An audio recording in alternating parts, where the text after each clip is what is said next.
지난주 영화 잘 보셨나요? 네. 길었어요? 감사합니다. 혹시 우리 본당 의자가 여러분은 아시겠지만 약간 5도 정도가 기울었습니다, 앞쪽으로. 그래서 건강한 사람도 1시간 이상 2시간 앉아있기가 조금 허리에 불편한데, 어르신 성도 분들이 근 2시간 가까이 앉아 있으려면 얼마나 힘들었을까, 그런 생각을 하면서 노심초사하면서 영화를 봤는데요. 근데 말씀 오늘 들어보니까 한 분도 힘들지? 아마 믿음으로 승화하셨고 은혜로 아마 고백하셨기 때문에 그러셨을 것 같아요. 자, 영화를 딱 보니까 일단 이해는 어느 정도는 이게 이런 의미겠구나라는. 자, 난 철로역정을 안 읽어봤다. 이렇게 먼저 손 안 드시죠? 읽어봤다 이렇게 하면 들으실려나? 읽어봤다. 죄송합니다. 잠깐 읽어봤다. 얼른 내리세요, 얼른 내리세요. 이렇게 많이 읽어봤어요? 강의 끝내도 되겠네. 와, 너무 감사합니다. 너무 감사합니다. 우리 교회 정말 참, 이게 제가 소개하는 책들을 늘 사서 읽는 분이 계시더라고요. 독서부 안 나오시는데도 너무 감사합니다. 그런 분들 너무 고맙습니다.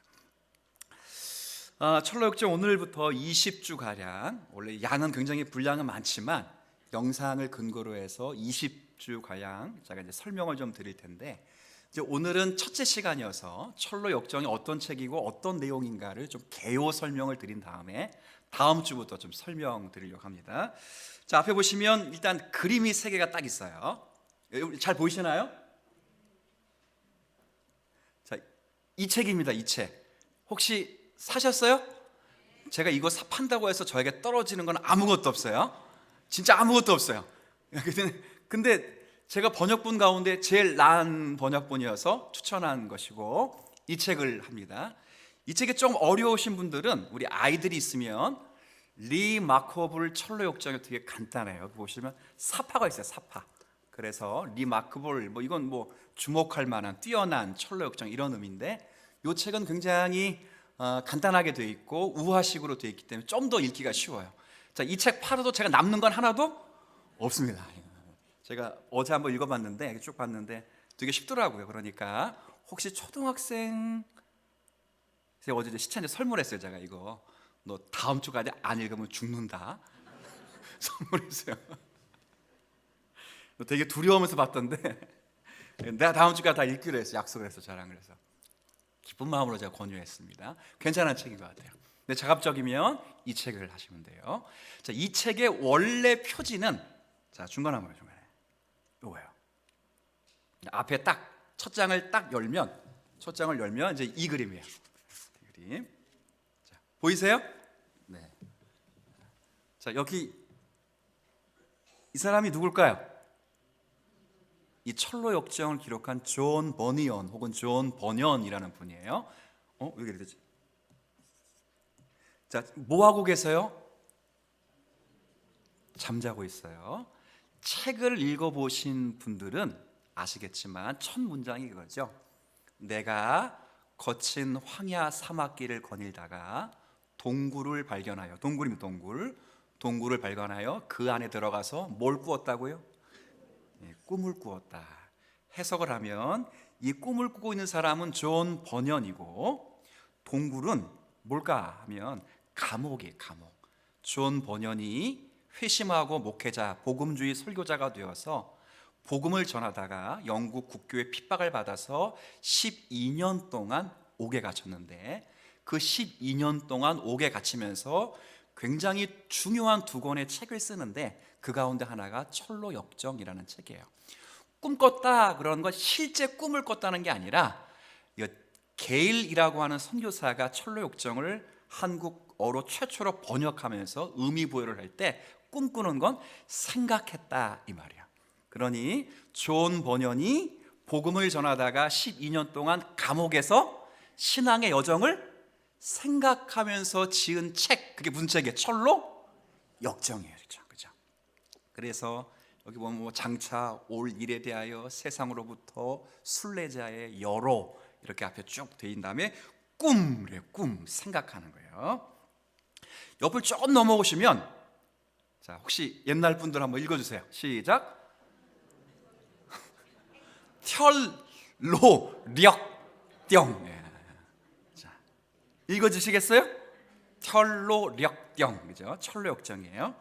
자, 언제 기록했는지 여기 오른쪽 구세주 강생, 글씨가 희미하지만 구세주 강생은 인카네이션, 성육신을, 그러니까 예수님이 이 땅에 오시고 나서 뭐라고 썼나요? 이거 저는 연수를 알기 때문에 읽을 수 있는데 이거 보이나요?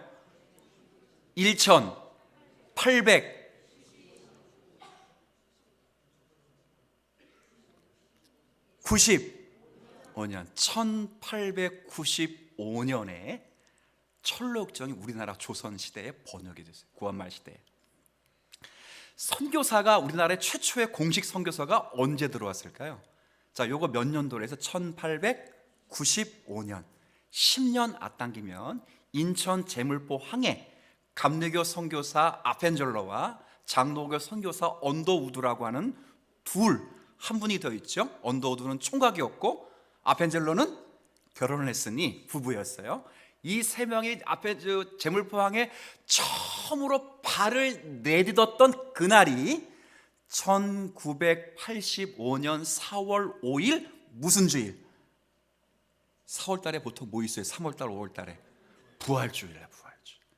그러면 85년에 들어왔다가 95년에 이게 나왔으면 몇 년 사이예요? 10년 만에 기록됐어요. 이때는 성경이 한글로 다 번역되기도 전이에요. 놀랍습니다. 한참 선교사님들이 헬라어, 히브리어, 영어, 중국어, 일어 이 5개 언어를 가지고 열심히 성경을 번역. 아펜젤러 선교사가 성경 번역하다가 가다가 배에 사고 나서 일찍 20대에 돌아가셨거든요. 그 정도로 이게 번역에 힘을 혹시 들어봤어요? 쪽복음이라고? 쪽복음?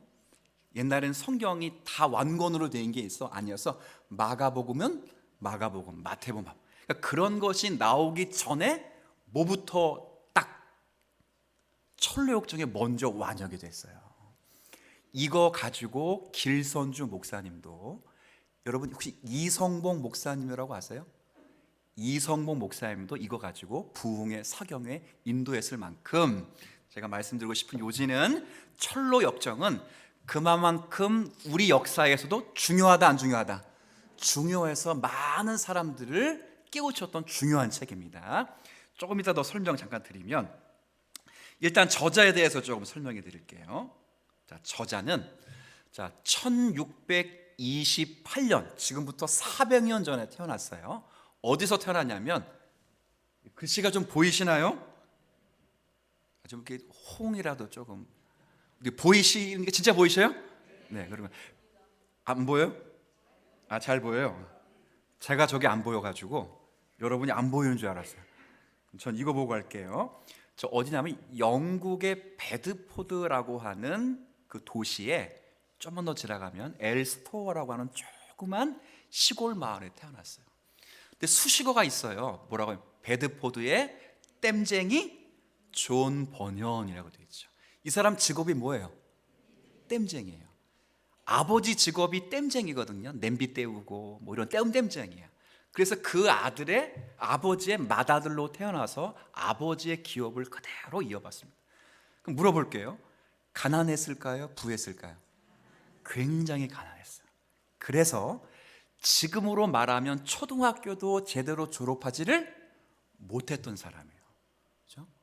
초등학교를 못 나왔어요. 문법 학교를 근신히 다녀서 글 쓰는 것과 말하는 정도를 배웠을 뿐이에요. 그러니까 전문적으로 공부를 배운 사람이, 그런데도 이 글을 썼어요.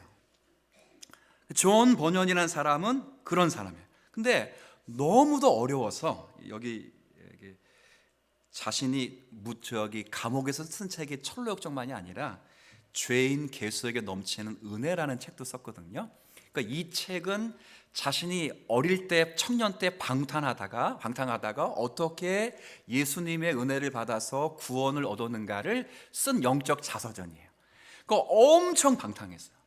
사람들이 볼 때 너 그런 말 하는 거 보니까 지옥 백성 같구나, 그런 얘기를 수없이 많이 들을 정도로 방탕한 사람이었다가 나중에 예수님의 음성을 듣고 성령께서 조명하시는 은혜를 받고 회심하게 됩니다.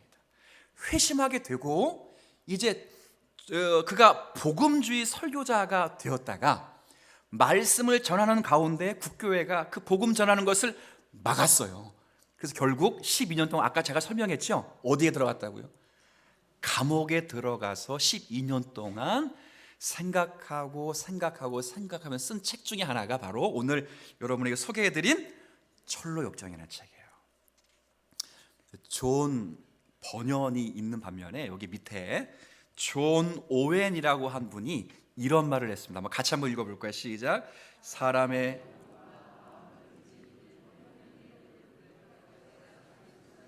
기꺼이 내가 가진 지식과 바꾸겠다.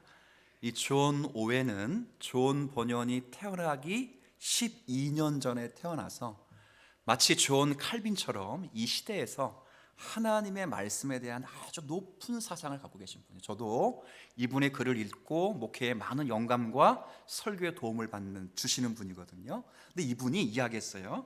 자신이 가진 모든 지식이 많을지라도 존 번연의 마음과 영혼을 움직이는 뭐요? 공부를 못해도 하나님께서 은혜 주시면 사람의 영혼을 움직일 수 있다고 해요.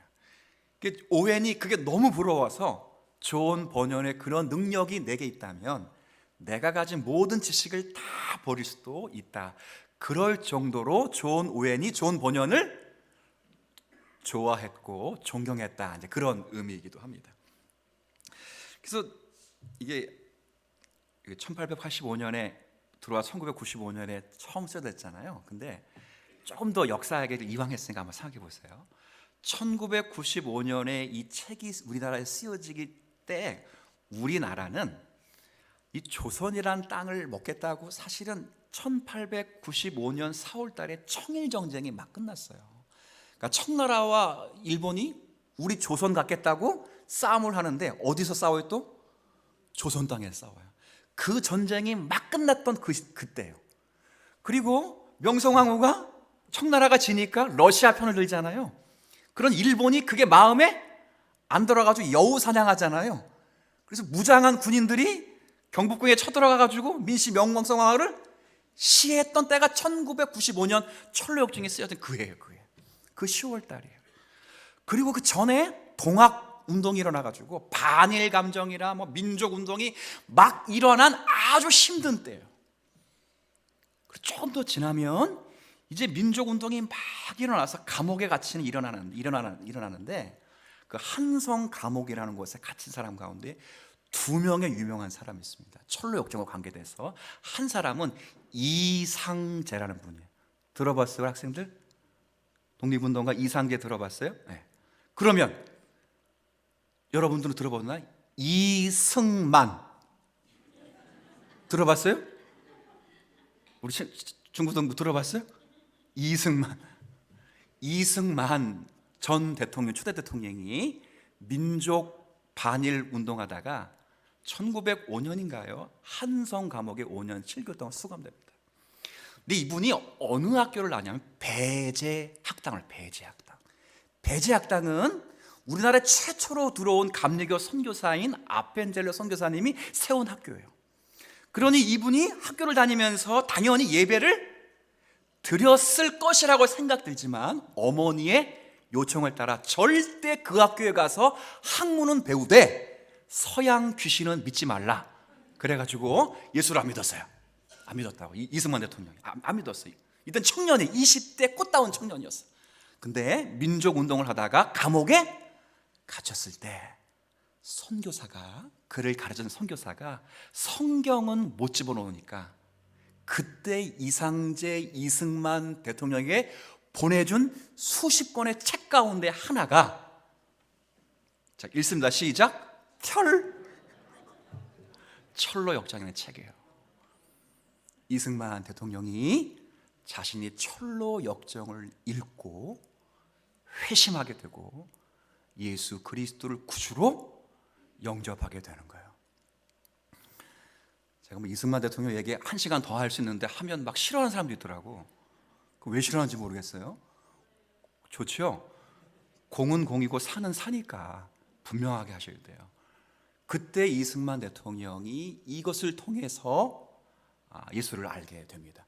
그만큼 우리나라의 선구자들을 깨우는 데 있어서 성경 버금가도록 중요한 책이 철로역정이고, 지구상에서 제일 많이 팔린 책 그러면 성경이고, 그 다음으로 팔린 책 그러면 철로역정이니, 자, 한 가지 도전하십시다. 안 읽은 사람은 어떻게 할래? 이제부터 읽어야죠. 자, 읽은 사람도 손들고, 이제부터 나는 꼭 읽겠다 하는 사람도 손들어. 시작.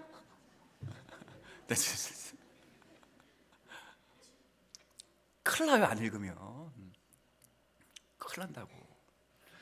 왜 큰일 나는지 제가 이제 좀 설명을 쉽게 좀 설명을 드리면, 자, 1678년 존 버년이 1688년에 돌아가시거든요. 그러니까 감옥에서 나오자마자 얼마 안 있고 복음 전하다가 소천하십니다. 60세에 돌아가시는데 78년에 초판이 나오고, 그분이 돌아가시는 그 해까지 총 13판과 10만 권 이상 발행한 책이에요. 여러분이 물론 안 놀랄 줄 알았어요. 근데 이때 책 한 권의 값이 삼익 아파트 40평이랑 똑같았어요. 놀래시네. 그러면 웬만한 사람이 살 수 없는 책을 10만 권이라 샀으면 얼마나 죄인들이, 얼마나 사람들에게 은혜를 끼쳤을까. 근데 이건 얼마예요? 얼마? 14,000원인데 20% 할인해가지고 11,000원이면 사요. 삼익 아파트는 13,000원이죠? 얼마인지 모르겠지만 훨씬 싸니 사시라고. 내용은 간단해요. 1부, 2부로 되어 있는데 1부는 크리스찬이라고 하는 사람이 그렇죠? 우연찮게 성서를 하나 발견하고, 영화에서 보셨듯이 성서를 읽고 또 읽고 밤새도록 읽고 계속 읽어서 마음에 죄책감이 생겨서 등에 뭐가 생겼습니까? 큰 죄의 짐이 생겨서 이 짐을 어찌할꼬 하다 고민하다가 누굴 만나요? 전도자를 만나서 저 시온상을 향해 가면 너가 구원을 얻을 것이다 라는 멘트를 들어요. 메시지. 그래서 그 전도자가 지금 앞에 훤히 밝은 빛이 보이는 그걸 찾아가면 좁은 문이 나오니, 좁은 문을 막 두드리면 나오잖아요. 그게 시온성까지 인도할 것이다. 그래서 찾아가는 과정이에요. 찾아가는 과정 속에 사람들도 많이 만났어요. 여러 환경들도 많이 접했는데 결국 시온성으로 들어가는 내용이 1부예요. 2부는 자, 누구 남았습니까? 이제 크리스천의 누구? 가족이 남아요. 가족. 2부는 그 아내와 아들들이 아버지가 걸어갔던 철로 역정의 길을 같이 걸어서 모두가 다 구원을 받는다, 그런 내용이에요. 내용이 되게 쉬워요. 쉽게. 그래서 얼마나 이게 요거거든요. 제가 좀 이따 제가 설명해 드릴게요. 잠깐 볼 수 있으면. 자, 보시면 자, 여기 한번 볼까요? 메이천이라는 교수분이 이렇게 했어요. 한번 읽어봅시다. 철로역정에서 시작. 가장 이 메이천이라고 하는 분은 미국이 자유주의 신학과 현대주의로 좌경화될 때 성경의 무호성을 주장하면서 성경이 하나님의 말씀이라고 하는 신앙 정신을 회복하기 위해서 웨스트민스터 신학교를 세우신 분이에요. 여기에 여러분이 읽고 있는 박윤선 주석 혹은 박윤성 주석 같은 것을 쓰신 박윤선 박사가 이 학교 출신이에요. 거기 초대 원장, 그 학교를 세우신 분이 메이천이라는 박사분인데, 이분이 하신 말씀이에요. 가장 아름답고 상세한 무슨 책이라고요? 신학서적이 철로역정. 그만큼 중요하다는 거예요. 찰스 스펄전 목사님이 영국의 설교의 황태자라고 부르죠. 이분은 나는 설교를 잘하기 위해서 철로역정을 몇 번 읽었다고요? 100번 더 있을 거예요. 더 읽었어요. 그래서 자기는 그러잖아요. 코카콜라 회장이 자기 피에는 코카콜라가 흐른다는 것처럼 이 스펄전 목사님은 자기 혈관에는 철로 욕정이 흐른다, 그렇게 말할 정도로 철로 욕정을 사랑하셨던 분이에요. 그리고 아펜돌로 대학교 교수분도 한번 요 맨 마지막 글을 읽어봅시다. 시작. 철로 욕정은 개혁파 경건의 핵심적 요소다. 그러니까 신앙의 경건을 말해주는 책 가운데 가장 탁월한 책을 꼽으라 그러면 무슨 책? 여러분이 경건하게 살려면 말씀과 함께 무슨 책을 읽어야 되겠어요? 철로 역정을 읽으면 경건하게 살 수 있는 중요한 요소들을 발견할 수 있다, 이렇게 말하는 거예요. 네. 자, 어떤 면에서 그런지 한번 좀 피곤하시겠죠. 낮이라서 빨간 글씨만 한번 쭉쭉 읽어주세요. 시작.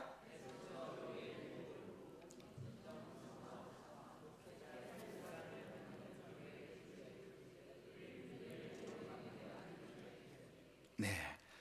자, 앞으로 이제 가면서 배울 텐데요. 자, 몇 가지만 제가 소개하면, 첫 번째 밑에 보면 구원의 복음이 있어요. 한번 잘 들어보세요. 구원의 복음이라고 하는 건 다름이 아니라 크리스찬의 원래 이름은 크리스찬이 아니라 그랬어요. 원래는 그레이스리스라고 해서 은혜를 모른다 혹은 타락한이라는 의미를 가지고 있어요. 이 크리스찬이 원래는 예수를 모르는 사람이지만 성경책을 접하고 난 다음에 죄를 깨달아요. 그리고 죄를 깨닫고 나서 자신에게 등에 큰 짐이 있다는 사실을 깨닫고 그 짐 때문에 어찌할꼬 탄식하며 회개가 될 때, 아까 제가 누구 만난다 그랬어요? 전도자를 만나서 전도자가 시온성으로 가라라는 말씀을 듣고 시온성으로 여행을 하기 시작합니다. 저기 밝은 빛이 보이는데 그 밝은 빛으로 가면 좁은 문이 있을 때 좁은 문을 막 두드리면 문이 열릴 거야. 그러면 좁은 문에서 누가 나와서 너를 시온상으로 인도할 것을 내가 너에게 이야기해. 그래서 그렇게 열심히 달려가는 중이에요. 근데 여기서 사람들이 비판을 해요. 무슨 비판을 하냐면, 크리스찬이 누구 납두고 지금 가고 있습니까? 가족이요. 그래서 이 많은 기독교인들이, 비기독교인들이 무슨 생각을 하냐면, 이 기독교는 굉장히 도피적인 그런 신앙관을 가지고 있다. 누구도 지금 버리고 가니까. 그런데 늘 제가 말하지만 이렇게 말하는 사람들은 무식해서 그래요. 왜? 철로역정은 1부만 있는 게 아니고 몇 부도 있다고요? 2부를 안 읽어봐서 그래요. 2부는 철로역정의 주인공이 크리스천 아내가 4명의 아들, 마태, 요셉, 사무엘, 야고보라고 하는 4명의 아들을 데리고 여행을 하는 거예요. 남편이 홀로 떠난 것에 대해서 후회하심이 들어서 성령의 역사지요. 근데 나중에 천국으로부터 소식이 들어오는데 남편이 천국까지 무사히 도착했다는 이야기를 듣고 회개하면서 여행을 하는 게 2부라고. 이게 뭘 제가 이야기하냐면, 가끔 성도들 가운데 이런 분이 있어요. 목사님, 저는 아직 남편의 신앙이 안 좋아서 조금 더디 믿을게요. 자, 그래서는 안 돼요. 한 사람이라도 제대로 믿어야 돼요. 만약에 크리스찬이 누군가의 그 영화 속에 나왔던 것처럼, 야, 너 아내 버리고 갈 거야? 자녀 버리고 갈 거야? 그럴 때 정말 그래, 맞네, 내가 자녀 버리고 나만 천국 갈 수 없지 하는 마음으로 그 자리에 머물렀다면 제가 묻습니다. 자녀와 아내들이 구원을 받을 수 있었을까요? 봐봐요. 신앙은 제대로 한 사람이라도 먼저 믿는 게 중요해요. 그러니 남편이 먼저 믿었다면 아내 때문에 머뭇거리지 말고 잘 믿으세요. 아내가 먼저 믿었다면 남편 기다릴 것 없이 먼저 열심히 믿고, 자녀가 먼저 믿었다면 부모가 먼저 믿었다면 열심히 믿어요. 성경에 주 예수 그리스도를 믿으라, 그리하면 너와 내 집이 구원을, 반드시 그렇게 될 줄로 믿습니다. 저는. 그러니 한 사람이라도 제대로 믿는 거예요. 구원의 복음이에요. 요즘 21세기를 살아가면서 제가 참 안타까운 게, 3040도 마찬가지입니다. 많은 분도 마찬가지겠지만, 이게 자녀 핑계대고 아내 핑계대고 남편 핑계대고 하면서 신앙생활 제대로 못해요. 둘 다 망하는 거예요. 자녀가 지금 신앙생활을 잘 못하는 것처럼 보이잖아요. 그러면 자기가 죽도록 충성에 잘하는 거야. 그래서 자기의 모습을 통해서 하나님의 살아계심이 증거될 수 역사하십니다. 그럼 그 사람은 똑같이 그 사람이 택자라면 하나님 반드시 그 사람을 구원해 주실 수 있습니다. 이게 구원의 복음이에요. 두 번째는 여기 무슨 복음이 있어요? 십자가의 복음. 십자가. 여러분들 그 구원과 십자가는 연결되어 있어요. 여기 영화 보시면 크리스찬이 막 무거운 짐을 막 지고 가다가 어디에 올라섰을 때 그 무거운 짐이 딱 떨어졌나요? 십자가 언덕이에요. 십자가 언덕에 딱 들어서니까 이 등에 있던 무거운 짐이 딱 떨어져서 대굴대굴 굴러가지고 무덤까지 떨어진다고요. 그죠? 그 십자가에서 딱 그 짐이 떨어질 때, 영화에는 제대로 나와 있지 않지만 원래 글에는 세 명의 천사가 나와요. 세 명의 천사가 나와. 첫 번째 천사가 크리스찬에게 이런 말을 합니다. 내 죄 사함을 얻어노라. 두 번째 천사가 곧이어 이 얘기합니다. 무슨 걸 이해하냐면 그가 입고 있었던 누더기 옷을 벗기고 아주 아름답고 깨끗한 의의 옷을 입혀주는 거예요. 그리고 세 번째 천사가 나타나서 그의 이마에다가 도장을 딱 찍고 그 다음 두루마리 성경을 그 손에 짊어주는 거예요. 이 십자가에서 세 명의 천사가 나타난 것은 실제 세 명의 천사를 의미하는 것이 아니라 삼위일체 하나님의 사역을 그림으로 형상해내는 거예요. 성부 하나님이 너의 죄가 사해졌노라 말하고, 성자 하나님이 자신의 구속의 십자가의 능력으로 우리의 모든 죄짐을 벗게 한 후에 우리의 죄의 옷을 벗기고 보혈의 의의 옷을 입게 하신 후에 성령 하나님이 우리의 이마에 뭘 쳐요?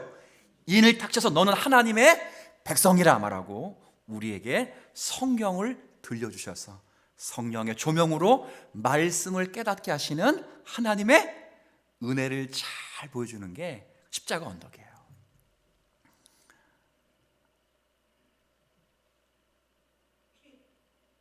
그 읽어보셨으면 좀 이렇게도 이해는 네. 이해 지금 못해도 돼요. 앞으로 할 거예요. 근데 중요한 건 그만큼 의미가 있다 그 말이에요. 또 하나 조금 더 이야기해 볼게요. 그 다음에 복음은 성화의 복음이 또 나와요. 이 성화의 복음은 그 영화가 죄송합니다. 영화를 보면 십자가 언덕에서 짐이 벗겨지는 그 영화의 러닝 타임이 1시간 42분 가운데 정확하게 중간이래요. 중간. 근데 책을 보면 십자가의 체험은 중간이 아니고 5분의 1 지점이에요. 1 지점. 근데 1 지점을 영화에서는 어디까지 끌어왔다고요? 중간. 그러니까 극대화하기 위해서 중간에 끌어왔는데 십자가 체험은 사실 초반부에 나와요. 짐 벗겨지는 건. 이 말은 나머지는 5분의 4는 전부 예수를 믿은 사람이 무슨 길을 걸어간다고요? 성화의 길을 걸어간다는 사실을 이야기를 하는 거예요. 제가 한번 그림 한번 아까 보여줬잖아요. 자, 보세요. 멸망의 잘 보이시죠? 멸망의 도시에서 누굽니까? 크리스찬이 전도자의 지도를 받고 쭉 지나서 결국 어디로 갔어요? 좁은 문으로 들어가서 좁은 문으로 나중에 여기 십자가에서 아까 짐이 떨어집니다. 짐이 떨어지는 그 광경은 보세요. 그림. 자, 나머지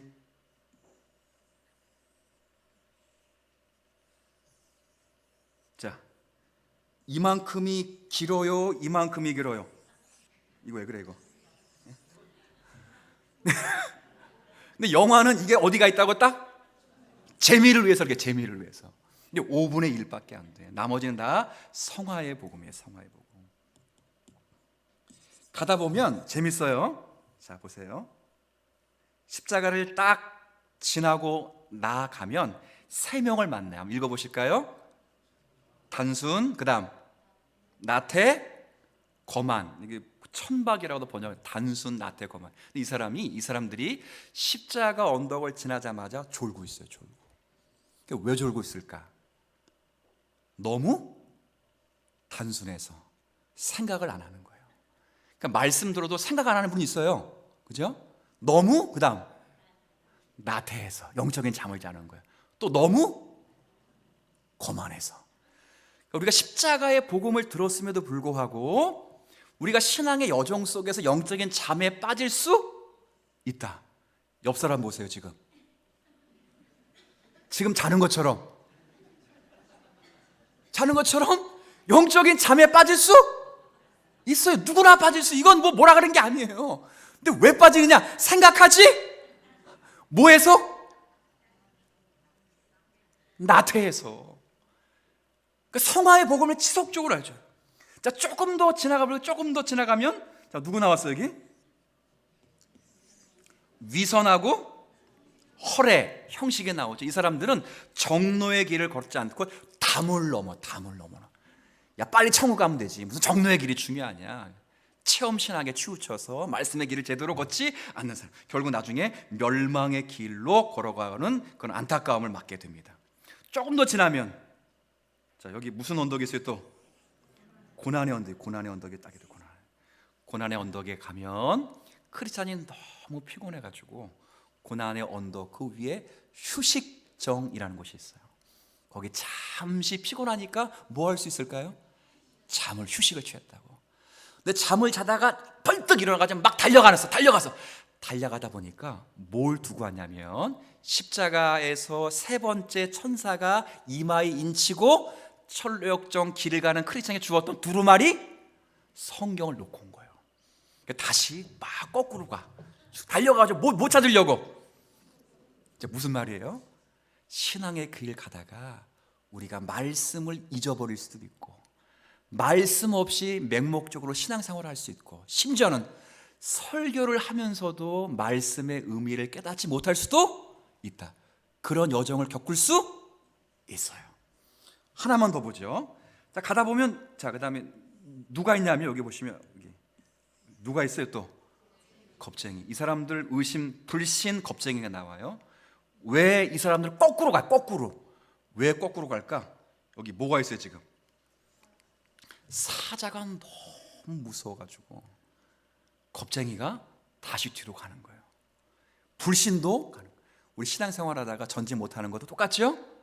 불신이 가득해서, 믿지 못해서, 담대하지 못해서. 나중에 보겠지만 영화에서 봤죠? 이 사자가 묶여 있던가요? 풀려 있던가요? 묶여 있어요. 택자들을 해할 수 없어요. 오히려 경계할 수 있어요. 그러니까 전체 과정은 전부 성화의 복음에 대해서 이야기를 하는 거예요. 하나하나씩 다 보면 설명이 가능해요. 하나를 더 보면 그 다음 무슨 복음도 있어요? 또 공동체의 복음. 이게 무슨 말이냐면 늘 고난만 있는 게 아니에요. 가다 보면 위로를 얻게 되는데, 제가 두 가지만 보지 않고 설명할게요. 하나는 해석자의 집에 들어가요. 해석자의 집은, 죄송합니다, 십자가를 체험하기 전에 여기 무슨 집이 있어요? 저기 해석자의 집이 있어요. 해석자의 집에 들어가서 성령의 조명하심을 받아야 십자가를 이해할 수 있거든요. 7개의 방에 들어가요. 7개의 방에 들어가면서 하나씩 설명하는데, 그 중에 두 번째 방만 간략하게 설명하면, 두 번째 방은 먼지로 가득하고 청소를 단 한 번도 하지 않은 넓은 객실의 방이에요. 그런데 하인이 와가지고 청소를 막 했더니 먼지가 막 일어나가지고 질식해 죽을 것 같아요. 그래서 하인이 소녀에게 명을 해가지고 물을 뿌려라. 물을 뿌렸더니 먼지가 싹 가라앉는 장면을 봐요. 이게 무슨 의미일까요? 모르겠죠. 해석자가 설명해 주는 거예요. 뭐라고 설명하냐면, 이 방은, 먼지로 가득한 방은 예수 그리스도를 모르는 우리의 죄된 심령이에요. 먼지는 죄악이고 원죄이며 우리의 죄책으로 가득한 부패한 마음이에요. 근데 처음에 하인이 그 집을 뭐 했습니까? 청소했죠. 율법이 우리의 심령에 들어와서 우리의 심령을 꾸짖으면 우리의 죄악된 먼지가 온 방에 다 가득 질식해버려요. 이 율법의 역할이래요. 율법은 죄를 깨닫게 하는 거거든요. 깨닫게 하여. 그러면 죄 때문에 오라 나는 곤고한 자로 이 사망이면 누가 나를 건져내라 그래요. 그 다음 누가 와서 물을 끼얹는다고요? 소녀가 와서, 즉 복음이 와서 율법의 정죄함을 받아 죽었다고 하는 사람들에게 성령의 복음을 주시면 다시 깨끗하게 씻겨주는 거예요. 들어보니까 이해가 돼요, 안 돼요? 되죠. 설명을 해서 이해가 되는 거예요. 걱정하지 마세요. 책 읽은 거 제가 다 설명해 드릴 테니까. 그렇게 해서 철로역정 읽게 되면 구원의 복음, 십자가의 복음, 성화의 복음, 하나 좀 더 읽어보면 아름다운 궁에 들어가요. 이 궁은 교회거든요. 교회의 방에 들어가서 무기, 책, 표정을 보니 저에게 막 이렇게 하트를 보내십니다. 목사님, 시간이 거의 다 됐습니다. 밤새도록 해도 이거 저는 다 할 수 있는데, 제가 이렇게 이야기하는 이유는 딱 하나입니다. 뭐 하라고요? 읽어보라고요. 정말 읽어보세요. 그래서 아이들은, 우리 주님사랑교회 다니는 모든 아이들은 다 철로역정을 한 번씩 다 읽어야 돼요. 다 읽은 다음에 제가 20강의 강의를 끝나면 저기 청평인가요? 어디죠 여기가? 가평에 필그림 하우스가 있어요. 제가 재작년인가요? 성대결절에 잠깐 와서 장로님들 허락을 받고 일주일 동안 사역을 못하고 거기서 쉬었어요. 그게 이동원 목사님이 만드신 필그림 하우스인데 이 철로 역정을 그대로 코스로 만들어요. 그대로 총 30, 이승우 장로님 몇 개예요? 총 33개?